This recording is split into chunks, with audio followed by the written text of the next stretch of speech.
This episode is sponsored by Kinsta. Between juggling client meetings, managing your website, and keeping up with everyday tasks, who has the time to stress out about website security? Well, with Kinsta, the technical stuff is taken care of, so you can focus on what you do best. Kinsta provides managed hosting for WordPress, offering lightning-fast load times, top-tier security, and unmatched human-only customer support. Whether you're a business owner, web developer, or running a digital agency, Kinsta makes managing your website easy and efficient. Kinsta provides enterprise-grade security, being one of the few hosting providers for WordPress with SOC 2 and other certifications, guaranteeing the highest level of security for your website. Thanks to their unlimited free expert-led migrations, Kinsta ensures a smooth transition for you from other hosting providers.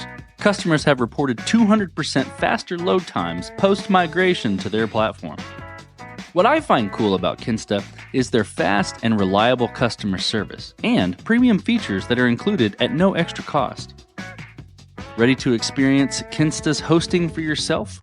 Get your first month free when you sign up at kinsta.com today. That's KINSTA.com. Today's episode is brought to you by RapidCloud. Did you know that 53% of users abandon a website that takes more than 3 seconds to load? For businesses relying on WordPress, every second counts for user experience, conversions, SEO rankings, and revenue. And that's where RapidCloud comes in. RapidCloud is a high-performance managed WordPress hosting solution with advanced technologies like Lightspeed Enterprise and Object Cache Pro designed to deliver lightning-fast load times and handle the demands of today's dynamic websites. Whether you're running an e-commerce store, online learning platform, or a bustling media site, RapidCloud ensures lightning-fast performance, unmatched scalability, and enterprise-grade security, all backed by 24/7 expert support. RapidCloud empowers developers, business owners, and agencies to deliver seamless online experiences without ever worrying about downtime or slow load times.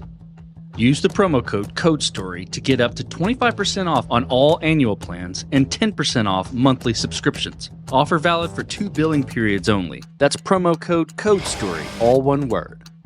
Visit www.rapid.cloud and get started today. That's RAPYD.cloud. Engineers aren't the buyer, right? They don't control the keys to the cloud kingdom. This thing can be great for them, but it's going to attach to your cloud. And as soon as that happens, it's an operational concern. And so as we're talking to these companies, the ops teams, all of a sudden they're like, wait a second, can we put our own modules in this? And we're like, no, it's not like that. Like, you guys don't need to do this anymore. It would be really cool if we could put our own in this, and then our engineers could just diagram like our infrastructure. So we're like, nah, that's a crazy idea. And then after about 15 people told us this in a row, we're like, oh, maybe we should just let people upload their own modules to it and then let their engineers diagram. That was our unlocking moment. I'm Cory O'Daniel, CEO and co-founder of MassDriver. This is Code Story, a podcast bringing you interviews with tech visionaries. Spent 6 months moonlighting. There's nothing on the back end. Who share what it takes to change an industry. I don't exactly know what to do took next. many goes to get right. Who built the teams that have their back. Company is its people. The teams help each other achieve. Most proud of our team. Keeping scalability top of mind. All that infrastructure was a Yes, pain. we've been fighting it as we grow. Total waste of time. The stories you don't read in the headlines. It's not an easy thing to achieve, mind Took it you. off the shelf and dusted it off and tried it again. To ride the ups and downs of the startup life. You need to really want it. Not just about technology. All this and more on Code Story. I'm your host, Noah Labhart, and today how Cory O'Daniel is building DevOps without the red tape. That's fast by default and safe by design. This episode is sponsored by SpeakEasy. Grow your API user adoption and improve engineering velocity with friction-free integration experiences. With SpeakEasy's platform, you can now automatically generate SDKs in 10 languages and Terraform providers in minutes. Visit speakeasy.com/codestory and generate your first SDK for free. This message is sponsored by QA Wolf. QA Wolf gets engineering teams to 80% automated end-to-end test coverage and helps them ship 5 times faster by reducing QA cycles from hours to minutes. With over 100 5-star reviews on G2 and customer testimonials from SalesLoft, Drata, and AutoTrader, you're in good hands. Join the Wolfpack at QAWolf.com. Cory O'Daniel has had an interesting path to technology, growing his career in a number of cloud architect roles at Ripple, DealScience, and The RealReal. He's had rich experience in DevOps, the cloud, and platform engineering, but outside of tech, he's married with 2 kids living in Southern California. He loves driving and destroying RC cars, like the ones that go 65 to 70 miles per hour. He jumps them off a lot of ramps, his highest jump being 20 feet upwards, which, of course, he landed.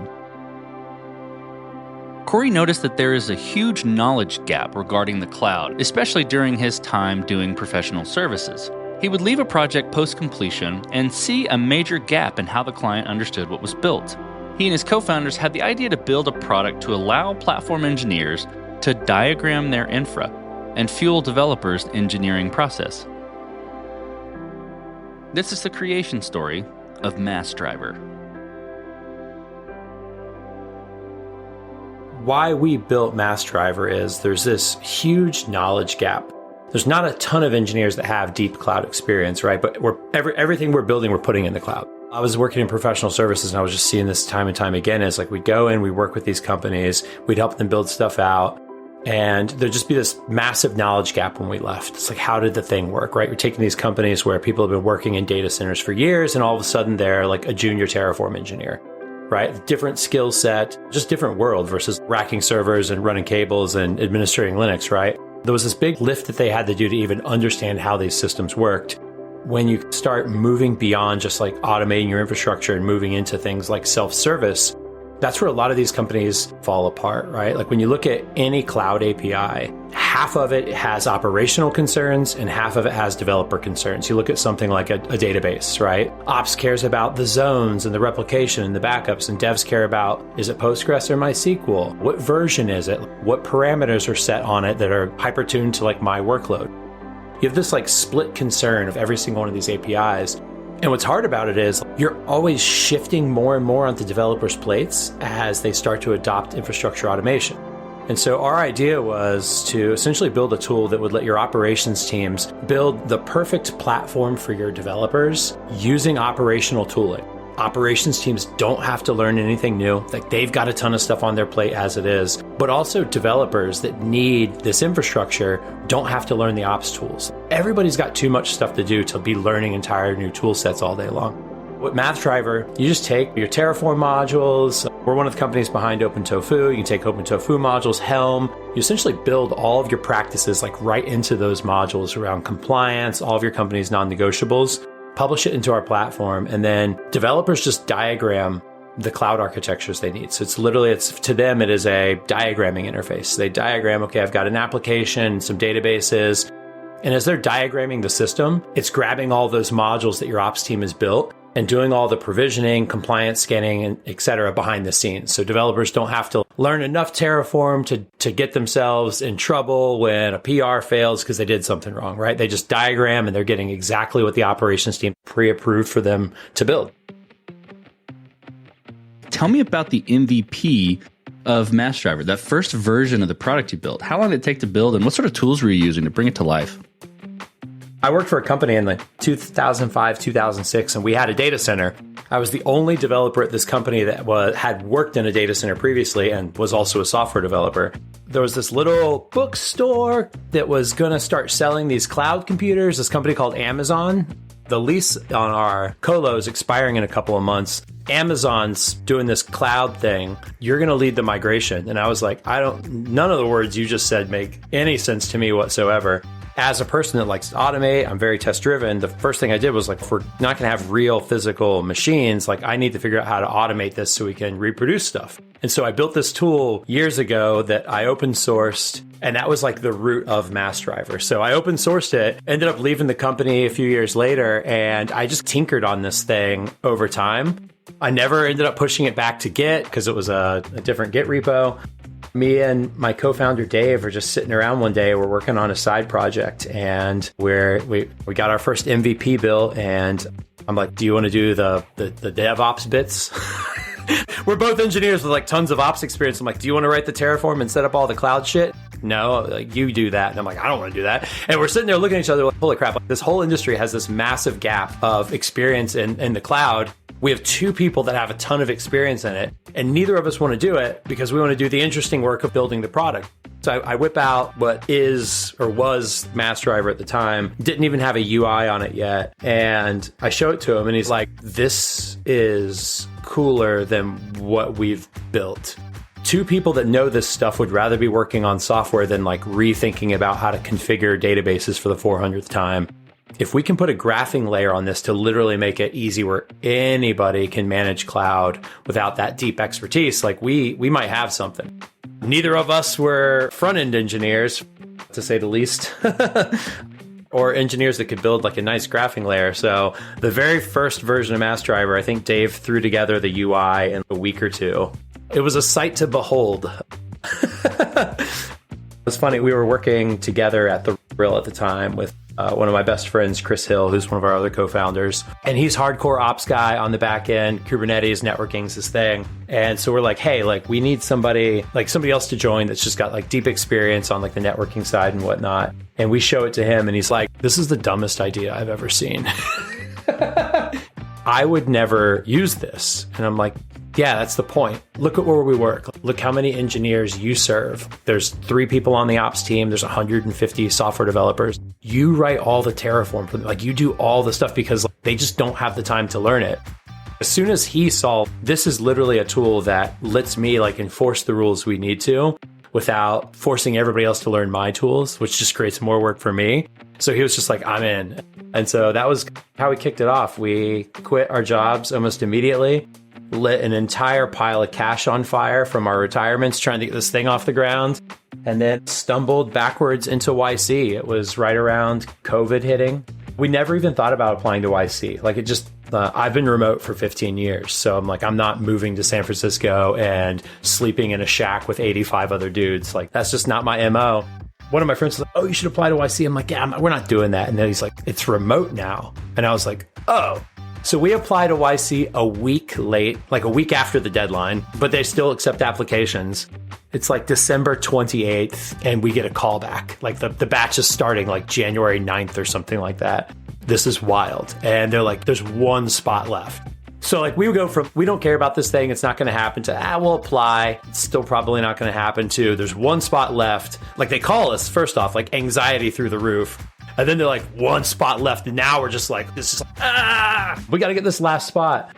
You go through the interview, you do your little minute video, demoing the product and pitching the idea. And then they usually let you know like same day or like next day if you're in or not. And we're so close to the start date. We do our interview. We rehearse it just enough where it doesn't sound rehearsed. We're not like stuttering, right?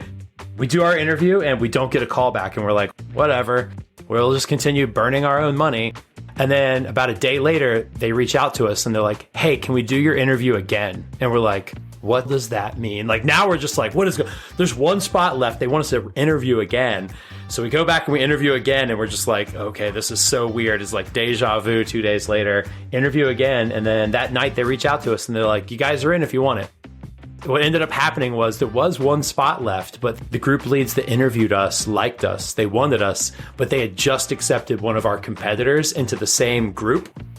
They don't put competitors in the same group. So then we had to they had to shift some stuff around and then put us with another group. So we had to interview with them and they liked us too. So I guess we've been admitted to YC twice. This episode is sponsored by Speakeasy. Whether you're growing the user adoption of your public API or streamlining internal development, SDKs can turn the chore of API integration into effortless implementation. Unburden your API users from guessing their way around your API while keeping your team focused on your product. Shorten the time to live integration and provide a delightful experience for your customers. With Speakeasy's platform, you can now automatically generate up-to-date, robust, idiomatic SDKs in 10 languages and Terraform providers in just a matter of minutes. SDKs are feature-rich with type safety, auto-retries, and pagination. Everything you need to give your API the developer experience it deserves. Deliver a premium API experience without the premium price tag. Visit speakeasy.com/codestory to get started and generate your first SDK for free. This message is sponsored by SnapTrade. Link in-user brokerage accounts and build world-class investing experiences with SnapTrade's unified brokerage API. With over $12 billion in connected assets and over 300,000 connected accounts, SnapTrade's API quality and developer experience are second to none. SnapTrade is SOC 2 certified and uses industry-leading security practices. Developers can use the company's official client SDKs to build investing experiences in minutes without the limitations of traditional aggregators. Get started for free today by visiting snaptrade.com/codestory. Okay, so you got into YC, you were successful there, you came out of it. Let's go from that point. So you've got the product, YC, and then how have you matured the product from there is what I'm interested in. How did you mature it and progress it? And I'm curious about roadmap. Like, how do you put that together? How do you go about deciding this is the next most important thing to build or to address with Mass Driver? One of the first things we did was we took a lot of the YC advice and we just threw it out the window. And they were like, okay, I understand why they told us not to do that. YC is an interesting place. There's a ton of value in it. And I think one of the things that people get really excited about or entrenched in is like cross-selling. Like one of the things is like the network effect. Like there's people that you can talk to, share experiences, but like you can also sell your software to each other, right? Especially as a dev tool. And we're like, man, what a place to land. We start going into all these companies and we're pitching other folks in YC. And every single sales call you set up with YC, it's literally both teams trying to sell each other on the thing that they have. I picked this up after 3 sales calls. I'm like, oh, this is a waste of time. This is not how we're going to grow this business. And Mass Driver, when it first started, it was a slightly different tool. We were selling to engineers. We had a bunch of pre-built infrastructure modules already that met compliance and security baselines and whatnot. And so we were trying to sell to engineers. But like selling to people in YC, it's like they're all trying to build their MVPs. Like they're not concerned with security and compliance and best practices. They're concerned with getting shit out the door, right? And so it was very obvious to us that like this wasn't our audience. So we're like, okay, so we got to figure out like how to sell this thing. So we like go back to the drawing board. So it's like we got the product. We started reaching out to bigger organizations, looking for design partners, looking for base user interviews, like about like what their problems were. And we're trying to use that as like a wedge of like, hey, what are your problems? Talking about it. It's like, we've already got this thing built. We've been in this space. Like we know what the problems are. And that worked. It was very interesting. That worked. It worked very well. So we went from $0 of revenue to almost like just shy of $500,000 in about 10 weeks. Which was like just rocket fuel. We're going to be Series D by the end of the year. Let's ring that bell. Like we're like everything is going right. The entire startup journey is just, it's a roller coaster. Like when you're at your lowest low, I had my lowest low 6 weeks ago. I'm on top of the world right now. Looking back, like the biggest thing that you get out of that group is the support. But we were on top of the world, like going through YC, reaching out to people, talking about what their problems were, and then showing them Mass Driver. And what we kept getting was this interesting place where we maxed out at around this like $500,000 mark. Like we couldn't get anybody else. And we're like, okay, we may have just luckily been unlucky. Like we happened to hit the right amount of people to buy this thing, but not enough market for the way that we're marketing it. The way that we were marketing it was like, hey, it's this really easy tool to like, get infrastructures up and running quickly. Like we had all these pre-built modules that were in it, but like, there was no bring your own modules at this point in time. Like it was us saying, hey, people don't like writing all this Terraform. So Chris is going to go and build modules for every single cloud provider. And it's just a GUI for essentially getting infrastructure as code. And so what we were seeing was these other companies, they'd come in, their engineering teams would love it. Engineers aren't the buyer, right? They don't control the keys to the cloud kingdom, right? Like, this thing can be great for them, but it's going to attach to your cloud. And as soon as that happens, it's an operational concern. Like DevOps team wants to talk, security team wants to talk, lawyers want to know about compliance, right? Like it really grinds that sales process to a halt. And so as we're talking to these companies that are like engineering teams, like, yes, I want this thing. Ops teams, no way in hell.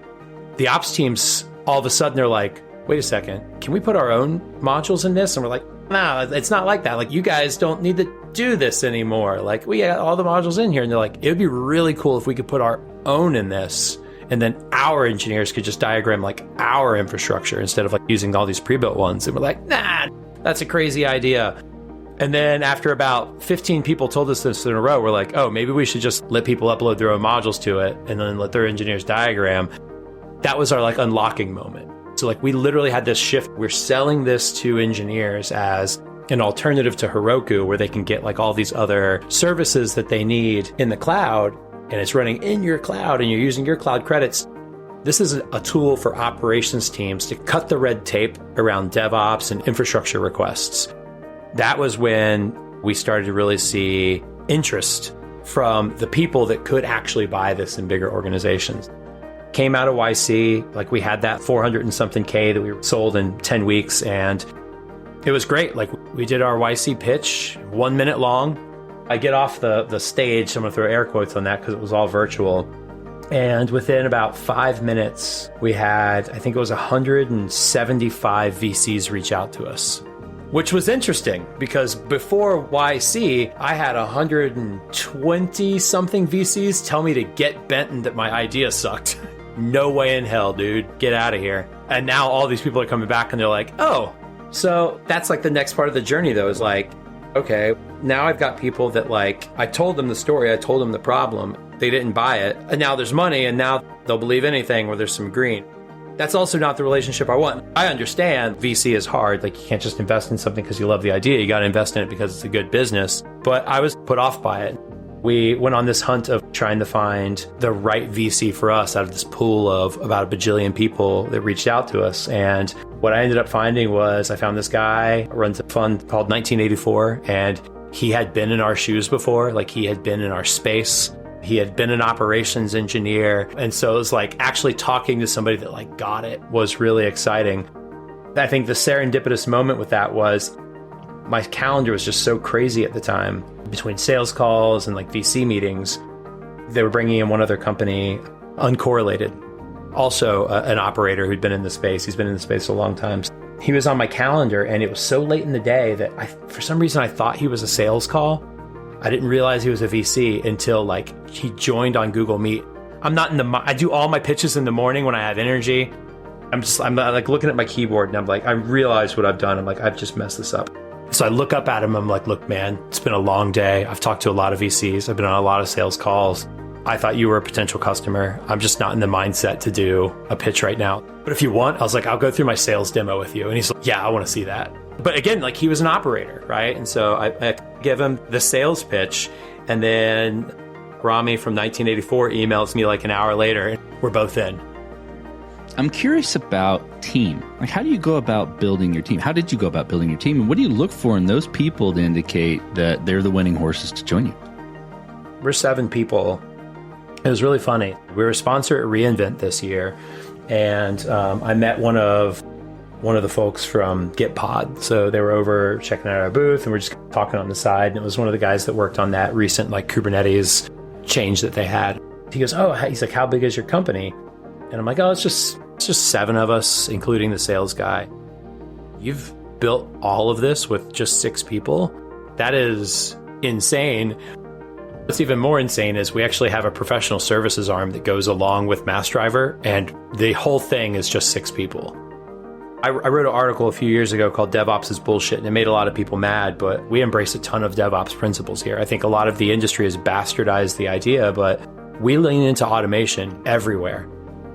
MassDriver runs on MassDriver. Like I can open up a graph, I can migrate the database that it's running on. That's pretty wild. The amount of power that we've extended to the few people on our team that don't have experience managing cloud, like they can build stuff on their own quickly. Dave and I, both hardcore, like behavioral driven design, domain driven design, test driven design, like all the letters before the DD. And so we've just got a lot of automation built in. We just fly. Like we build fast, we ship fast. We don't harp over infrastructure constantly because we're just able to diagram it. And so we've managed to stay small. Now, like how we hire, I think one of the big mistakes we made was during that heyday where we're like, oh, we're going through the moon right now. This is great. We actually scaled up pretty big. I think we scaled up to 11 people or something like that. It definitely had some people that were great, some people that weren't fits for the organization. We scaled up so fast because we thought we had to, that all of a sudden we realized we actually slowed down because there was just so many levels of communication now, so much coordination. There were people that just literally had nothing to do. And so we scaled back down, and it was painful. Like, it was hard. It sucks to let people go. It was a financial burden because the severances, right? So we brought people on. It was like, oh, we just grew too fast. Like, we need to scale this back down to just a small team and make sure we understand what we built. There was a lot of expenditures and cash around that mistake, which also sucks as a business. But we got back down to a small team, and now we're just like, we're at this cadence again that we're crushing it. As far as like when we decide to hire now, we're not looking for any of us to be burnt out, but we want to get to a point where somebody on the team is, I can't do this job. Not the whole job, but like a job. Like, this is just like outside my wheelhouse and I can't learn it and I don't have enough time to, right? Like, really reaching that point of like, there needs to be another body here, not I couldn't learn this today, so we're going to hire somebody to do it, which is where we were. It's like, oh, like, how do we do outbound? I don't know. Well, okay, we'll hire somebody to do it. What we found out with our business is like, ops people don't read emails. I've never bought anything from an email. Like, it's a waste of our time. Like, why even be doing outbound? Our interview process, I think, is actually pretty interesting. I don't believe in whiteboard interviews. I think algorithm interviews are an absolute waste of everybody's time. I think it's showboaty. And I honestly, when I was in the market, I wouldn't do them. If I went in and somebody's like, we're doing an algorithm, I'd be like, I'm out. Tapped out, I'm done. Like, you can come up with a different way of interviewing me, but like, if this is it, if this is how you're making the decision, I don't want to work with your team. Like, I'm out. And the reason why is because it doesn't test any of the things that are important about being a software developer. And so we have kind of three things that we're looking for. We're looking to see what it's actually like to work with you. We're looking to see like how reasonable you can be about a decision, and can you actually do the work? And so our interview process is very straightforward. I think we make a decision in less than 3 hours from deciding to talk to somebody. We usually get offers out same day. And I've been doing this process for about maybe like a decade or so. Most companies, when they interview, you come in having no idea what your interview is going to be like. And so number one is, when you come in for the interview, I have no idea what the interview is. I'm looking for that inversion of control. I want that power disbalance, but I want it to be in your favor. And so what we do is we email people when they're coming in for their interview, and we say, hey, what we're going to do is we're going to do a coding exercise. And depending on what job they're going for, so Mass Driver's written in Elixir and Golang. So if somebody is interviewing for the API, it'd be an Elixir. If they're working on like a provisioning engine, it'd be Golang. And we say, okay, Elixir or Golang, like whatever side of the house you're going to be on, pick something in the open source community in this language that is of interest to you and maybe something you're using today. Find an open issue or something about it you don't like, or a bug. Research it as much as you want. Get the test suite working for that library. Please don't do any code. Show up, and we're going to work together on the problem. You are now the subject matter expert coming in, and it is my first day on the job. And that's the test. What is it going to be like when somebody joins when you know everything that there is to know? And so when the person comes in, they get to pick whether they pair program or not. If they decide they want to pair program versus us like shoulder surf them, they get to pick if they want to do ping pong or like navigator driver. So I've had interviews with people where they don't code at all, and I'm doing all the coding, but they're my brain. They're talking through the idea with me. I'm their fingers, I'm typing. I've had other ones where we're doing ping pong. I write a test, they make the code work. They write a test, I make the code work. You're actually feeling that communication with them. You're seeing how they think through problems. The most interesting thing is the problem that they show up with. Like, we make decisions based off of that. And I think making a decision based off of the problem that they showed up with is more valuable than making a decision whether somebody got an algorithm right or not. So if somebody shows up and they're like, hey, okay, you're an e-commerce company and you're written in Elixir, and what they show up with is some weird gaming thing in Elixir. Okay, you pick something you're interested in. That tells me something about you. Like, you're going to be chasing things that you're interested in. You didn't take the scope of the business into account here. I've also had people come in, and this was probably the bravest person I've ever had this type of interview with. It was at a company called Stack Commerce, maybe 9 or 10. Geez, it may have been even longer than that now. She comes in, she sits down, and I'm like, what are we working on? And I can't even remember the library name, but she just goes, I'm using this library, and it's great. I don't really have anything that we can change in it. And I'm like, you just failed. She's like, but the documentation sucks. I just want to go through and build a bunch of really good examples and docs for this. And I was like, you know what? She's hired to walk into a company where this is the interview and be like, look, I don't have anything I want to code. I want to make the docs in this experience better. I was like, There's not a lot of 10x engineers in the world, but that mentality is as close to it as it comes. We do that, and then at the end, it's like, what was that experience like working with them? As the new person coming to the team, the interviewer, what was it like to work with this person that was the subject matter expert? Do you feel like a new person joining the team would benefit from working with them? And that's the decision that we make. This message is sponsored by QA Wolf. If slow QA processes bottleneck your software engineering team and you're releasing slower because of it, you need a solution. You need QA Wolf. QA Wolf gets engineering teams to 80% automated end-to-end test coverage and helps them ship 5 times faster by reducing QA cycles from hours to minutes. With over 100 5-star reviews on G2 and customer testimonials from SalesLoft, Drata, AutoTrader, and many more, you're in good hands. Ready to ship faster with fewer bugs? Join the Wolfpack at QAWolf.com to see if they can help you squash the QA bottleneck. This episode is sponsored by Vanta. You're a startup founder. Finding product market fit is probably your number one priority. But to land bigger customers, you also need security compliance. And obtaining your SOC 2 or ISO 27001 certification can open those big doors. But they take time and energy pulling you away from building and shipping. And that's where Vanta comes in. Vanta is the all-in-one compliance solution helping startups like yours get audit ready and build a strong security foundation quickly and painlessly.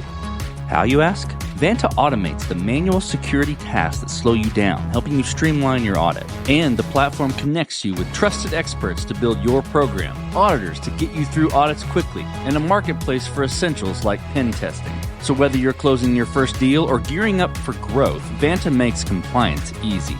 Join over 8,000 companies, including many Y Combinator and Techstars startups who trust Vanta. For a limited time, get $1,000 off Vanta at vanta.com/codestory. That's VANTA.com/codestory. This message is sponsored by SnapTrade. Link in-user brokerage accounts and build world-class investing experiences with SnapTrade's unified brokerage API. With over $12 billion in connected assets and over 300,000 connected accounts, SnapTrade's API quality and developer experience are second to none. SnapTrade is SOC 2 certified and uses industry-leading security practices. Developers can use the company's official client SDKs to build investing experiences in minutes without the limitations of traditional aggregators. Get started for free today by visiting snaptrade.com/codestory.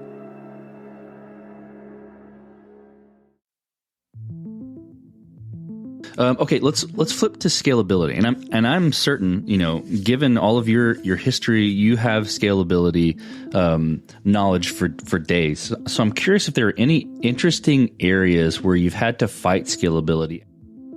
I think one of my more interesting scalability stories, I worked for this travel company. It's actually where my co-founder Chris and I met.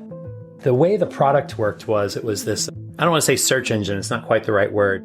It was a tool that integrated into the front end of almost every travel site on the planet. If you went to their site and you did like city or airport search, a lot of the autocomplete would come from this service, and essentially like the price comparisons would come from this service.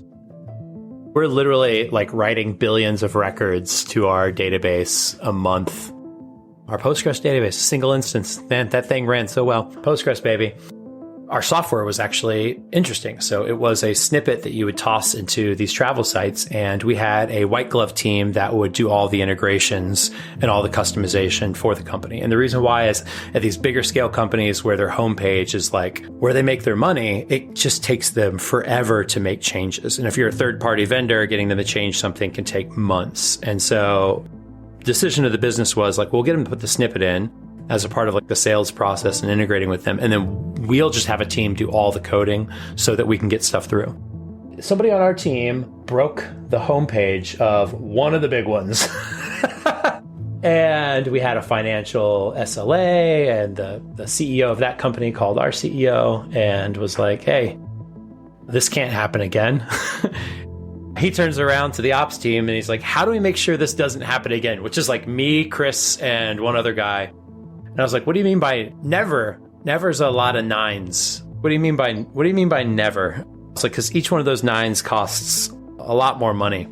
He's like, never as in not ever again. And I'm like, okay. I was like, Just a heads up, I was like, when you switch from 9s to a 1 and some zeros, I was like, the cost goes up a lot. He's like, the financial SLA costs us a lot. And I was like, okay.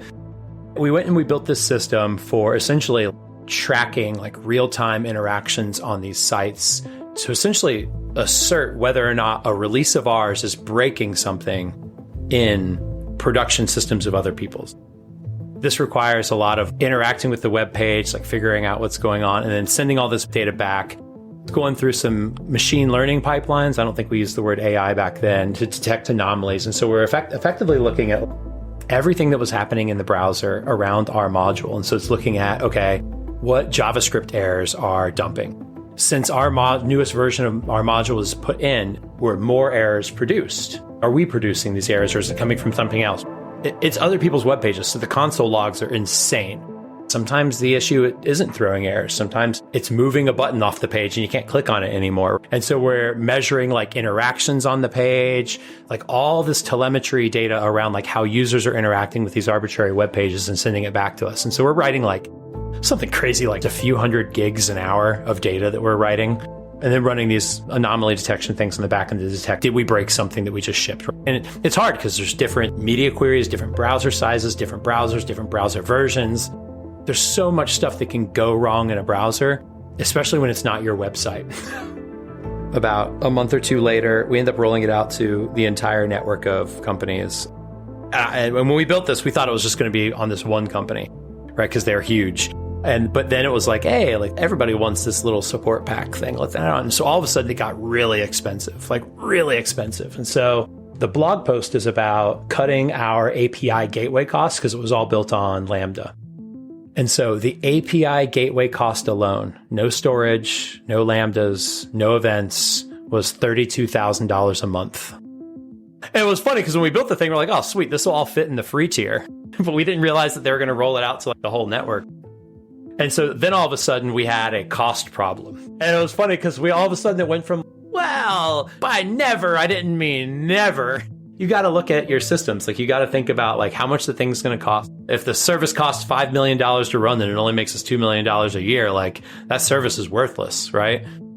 But we had to keep this thing up. And so we had to go back through and like, figure out like, how do we cut this down? And massive scale that we didn't plan for because we didn't think it was going to be rolled out network wide. We thought it was just going to go to one customer. And so now we have to handle just a catastrophic scale without breaking any of these sites at the same time and dramatically reduce the costs. I had been working in Elixir on another project at the company at the time. And so I'm like, okay, like HTTP processing, easy in Elixir. Like there's some events that we need to route, can pull out a lot of the Lambda stuff. And so over about 2 days, we rebuilt the front end of this API, essentially like all the request handling, cut over from the serverless and API gateway stuff they were running on. Just ended up running it in a couple of Elixir nodes on Kubernetes. Now, the catch here is we already had a big Kubernetes footprint. Like we're all Kubernetes experts. We've been running it at scale for a while. So this wasn't a big like hop for us to go stand up a Kubernetes thing too. Just looking at the API costs alone, $32,000. Like once we'd cut this over to server full, running on something like Elixir, it ended up running on about $100 of compute, $100 to $300 of compute a month. That's the appeal of serverless. It's infiniscale. Like I can go to 0 or I can go to NaN. The reality is like the cost scales with it and really fast. We were lucky that it was such a small service. It was a single API endpoint. And that's the other thing that's crazy about this. This is a single API endpoint, like that costs this much money. And so it wasn't much for us to refactor and pull out, but it was like, we need to handle this scale. This is a system that itself can never go down. That was the appeal of doing it in serverless, is like, we can't let this thing go down. And so we rewrote it in Elixir, but then we had all the same guarantees that we got to drop the 100% uptime. We ended up going to like 5 nines or something like that, I think was the requirement. So it's like we had to build that. And so luckily between Kubernetes and Elixir, there's a ton of resiliency there. But we had to design a lot of stuff around like how we backed off passing the messages, like how we queued things. But like a lot of the infiniscale of serverless was all of a sudden like on us. And we were able to stamp it out over a couple of days, cut those costs pretty dramatically. But at the end of the day, Elasticsearch was still getting a big old check. Okay, so as you step out on the balcony and you look across all that you've built with MassDriver, what are you most proud of? You know what? I think the thing I'm most proud of, our team is awesome. A lot of my team is friends I've had for years, or friends of friends, right? Our sales guy and my co-founder have been buds since college. Like, it's fun to be able to build something that's like, A, fun to build, fun to use, right? It's not like we're building some dusty e-commerce thing for the 800th time, right? Like, we're building something that's like novel and new. It's fun seeing people excited about it. Like, people at reInvent were just like jaw dropped at like how we're able to do things. But I think the thing that's most exciting for me about what we built, and the thing that I'm most proud of, is just the pure efficiency of it all. We have several hundred companies running their infrastructure through MassDriver, and a lot of the people that we sold the platform to very early on didn't have ops teams. And many of them still don't, right? There's going to be a point in time where they need an ops team. Like, you need operations. It's important. But one of our goals in our business was allow you to push that out and make that first hire, when you do hire your ops person, not miserable. As an ops person that's joined many teams, and the first ops person that comes in, that's one of the hardest jobs in engineering. You come into an org that's been around for 5 years. They've never had anybody like dedicated to ops and DevOps and like these principles, right? Managing the cloud. And so you usually walk into like waist deep debt, right? And usually when they hire that first ops person, it's because some shit's gotten real bad. Right. And so you're usually walking into frustrated people, slow pipelines, fragile environments. So one of our kind of promises to early companies was like, look, A, you can push out that first ops hire, because it also hurts for the business, right? If I got 5 engineers and I'm about to go do my Series A and I have to hire somebody to do operations, that's a big piece of my budget, and it might not be somebody that's shipping product, and I might not have 40 hours of work. My other option is to go to a professional services firm, but like, they generally hand you a black box, like you got something, but you don't know how it works, and you hope the guy that comes along in the future is going to like it. We were able to tell these companies, like, look, you're going to be able to push that out until you actually need ops, but more importantly, you'll be able to push it out to where you can hire 2 people at once because you pushed it out so far. And when they walk in day one, what they're going to walk into is infrastructure as code, an environment with parity, compliance, like security baselines, like the stuff that they're freaking out about day one. And what you're going to be able to do is you're going to give them a relatively debt-free environment to walk into that is already built using the tools that they probably know, Terraform, OpenTofu, Helm, etc. And now that person's first day on the job gets to be about, how can I add incremental value to this business, which ops people aren't often put in the position to do, versus how do I get these people out from underwater?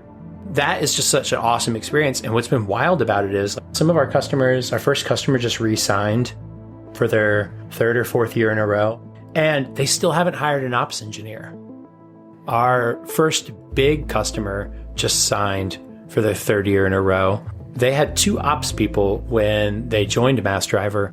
They have scaled to over 100x their size. They have not increased the size of that team. And so being able to see these ops teams and these engineering teams get amazing uptime, like this agility and like confidence in their systems without being forced into hiring somebody too early and that person having a bad experience like joining, or forcing a engineering team to hire 4 ops people instead of their 2 because there's just so much fire to fight, I think is probably one of the most exciting things. We're actually seeing that our product can do the thing that we always aimed for it to do, which was scale operational efficiency. Okay, so let's flip the script a little bit. Tell me about a mistake you made and how you and your team responded to it. So early on, we had this advisor. We ended up parting ways, but he was a great guy. He got us to where we needed to go. We're not like tapping on him for advisory as much anymore, so it's probably not a good fit. You need a good set of advisors and investors around you when you're building a startup, not just investors. Find your advisors, make deals with them that work for them. Like, you're not going to keep them around forever. You keep them around until like you've gotten what you need out of them, and then you need to bring in the advisors for the next stage of where your business is. I remember at the time he was coaching us through like how to do outreach to investors. And he's known for the ability to build up excitement around your fundraising, right? Like, even if it's your first email out to a VC, you need to make it feel like it's one of your last emails out to a VC. And there's just so much happening. Like, the deal's getting done. Like, where are you at, brother? I'm like, okay, I'm going to do this. And he's just like, dude, write this letter, write this email. You don't have to worry about personalizing too much. Like, you're trying to tell them about the business and get them excited. I accidentally sent it to every single VC. Like, I copied and pasted, and I just pasted every person into the to box and hit send. And it was one of those things where I was just like, oh my God. Like, as soon as I hit send, I saw the to box. I thought I had just like the first persons in there. I was going to send it, and then like I was going to send the email, and then I got this really cool tool called Yam that lets you do like mail merging without having to unsubscribe, so it looks like it's coming from you instead of like an email system like HubSpot. And my goal is just to send it to one person and then use that email as a template, and I was going to paste this whole list into a spreadsheet. A, that is so embarrassing, but B, like, those are all burned. So I was like, hey guys, can you hop on a call real quick to my co-founders? And I was like, I just emailed the entire potential VC list. They literally saw every other VC I was talking to. But luckily, this was like right in the heart of YC. So I'd already been told no by 120 people. So we were trying to do this thing where we were trying to get like our fundraising round done before YC ended. We were trying to like preempt the whole thing. How we solved the mistake was I can't sell it to everybody in YC. I just blew our chances at preempting our round. So I just got to go out and absolutely sell the piss out of this thing. And so that was one of those moments where I was like, I am not left with a lot of directions to go. The only direction to go is to go sell. And what was nice about that is that was the mistake that let us break free of where we were, because we were trying to sell to engineers, right? Like, that was the additional conversations I had to have to realize the potential of what we built, because we couldn't see it. We were too close to it. Let's move forward then. So tell me what the future looks like for MassDriver, for the company and for the product. For the company, we're in one of these places where we've fallen ass backwards into something. So 6 weeks ago, I said this at the top of the call, it's like we were in our lowest of lows. We used to have a really great open rate on our emails. It was something like 70-something%. We had a really good go-to-market, and our whole outbound strategy just got eviscerated by AI. So like, we used to do hyper personalized emails, like, to which I don't think many companies do. Like, my background, like from back in the day, is high throughput web crawlers. I still have some little web crawling technology that I've built. We were doing something like 17 million websites a day. When we first started doing our outbound, what we would do is I pretty much took my crawler and I would run it against job boards. And I would build these architectural diagrams of what their cloud footprint looked like and what their team makeup looked like. One of the features of my web crawler is the ability to use the Wayback Machine to see differences in pages, how they change over time. So we were able to get an idea of like how long it took these people to place their operations roles. So like, we were able to come in with this rich amount of information. And what we would do is we'd take all that and we'd say, hey, we're looking at some of your job postings. We see that you guys are doing this, that, and the other. That was like our foot in the door. But we'd be able to go in and be like, hey, we see on average it takes you guys about 6 months to place an operations role, right? Like, you can see where this is going. But AI has just ruined email for everybody, right? So I don't think anybody checks it anymore. So we did that a little bit through LinkedIn as well, but it's just much harder through LinkedIn because you don't have as much like characters, and you got to hope the person connects, right? The past year has been hard on the team as far as like getting our outbound. And we go to conferences, and last year we did reInvent. We did 1,400 demos in 4 days. We did them all on iPads, and we had this little tracker that would keep track of how many demos we did. So we're building Kubernetes clusters on an iPad, which is wild, and people are just blown away. But email is the curse, right? So we finished reInvent. We got 1,400 email addresses. We're like, great, if we can close 2% of this, we're going to go raise a Series A. We only got 3 sales calls booked. Like, people were blown away by what we were doing. We just couldn't get through the email. So much email goes out the day after reInvent. There's just so much bullshit. And like, our open rates are like 10%. Man, like we spent so much money on reInvent to only get 3 sales out of it. We were doing KubeCon earlier this year, and we're planning the same thing. We'll do it on iPads. And then we get to KubeCon, and again, like, falling ass backwards in this stuff. They didn't attach our TV to the wall. So we usually play this really awesome graphic cartoon. One of my best friends is a producer and director, and Our sales guy's best friend is a comic book illustrator. So we do a lot of comic book illustrations for all the art for Mass Driver. And so we play that on this big screen. It always attracts people's attention. They come up and then we can show them the demo on the iPad. But they didn't mount our screen, and it was instead on this little stand thing pointing out into the aisleway. And so Dave's just like, this is pointing in the aisleway. He's like, I'm just going to do the demo on this big screen. And now what starts happening is groups of people start forming around the monitor while he's demoing. They start talking to each other about the demo. And we hear what they're saying. We hear what the people that like the demo are saying to the people that disagree with what they're seeing in the demo. And we see a couple of people convince them. That is one of those moments where we're like, oh, that's wild, right? And so now we go into reInvent, and we'd set our goal of like the number of sales calls that we wanted to book. And now we're taking this idea of we're going to do big demos, and we're going to use the words of the people that were in our audience talking other people into the idea. And so our language changed. Nothing about our demo changed. We hit 20 times our goal. We hit our goal in the first hour of reInvent. And so now we're just like, we have more sales calls than we've ever had in our life. And so like our biggest stress right now is like we ran out of calendar spots. People are literally in line to book deep dives with their team at our booth. People are leaving because they're waiting in line so long. And so we've got this like level of success now that we've never seen. How do we process this? Like, how do we not panic and scale our team too quickly? How do we find that right moment when we need to bring on more people?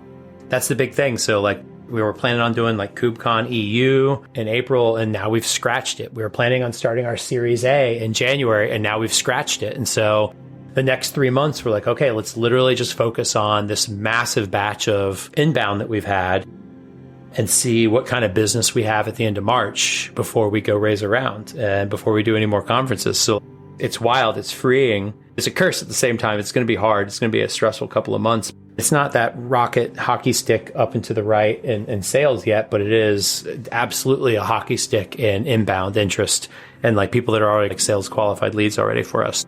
The next 3 months, like we're a sales org. I got one more question, Cory. You're getting on a plane and you're sitting next to a young entrepreneur who's built the next big thing. They're jazzed about it. They can't wait to show it off to the world and can't wait to show it off to you right there on the plane. What advice do you give that person, having gone down this road a bit? Well, first off, I probably got my headphones and my eye mask on, so I'm asking, hey, why are you pulling on my elbow, dude? Or I'm in the car because I don't like flying. The first thing I do is I'd want to listen to them. All of us have a lot of advice to give, and I think a lot of times we can be irresponsible with giving our advice before we understand what the person's problem is. And one of the things that I've learned through all of our advisors and our investors is like everyone has an opinion.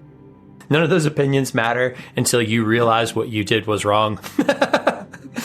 So I think the first thing is like to make sure you understand like where they need help and where you can give them advice that's really actionable and effective for them. And if they need your advice, right? I think a lot of times like when you've had success, you could feel like you need to give advice. And sometimes you don't. You know, if they built the hot next thing and they're like looking for VCs, you can look at labels all day long.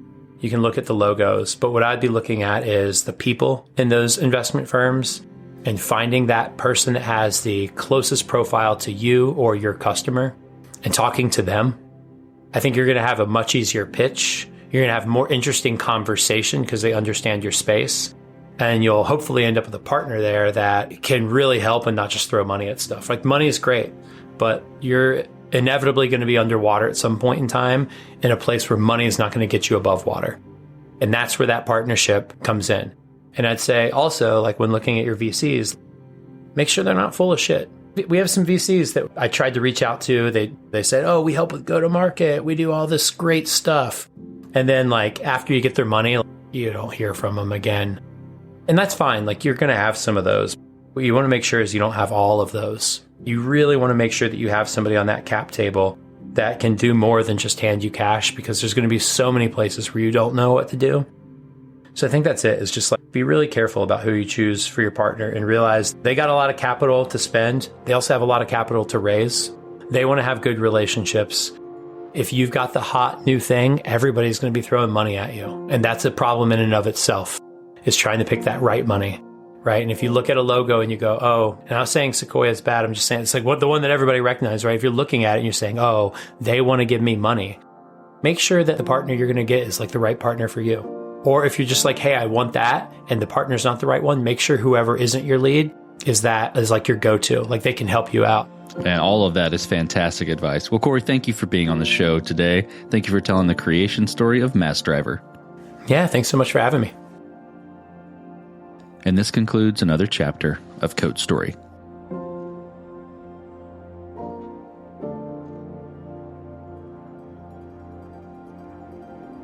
Code Story is hosted and produced by Noah Labhart. Be sure to subscribe on Apple Podcasts, Spotify, or the podcasting app of your choice. And when you get a chance, leave us a review. Both things help us out tremendously. And thanks again for listening.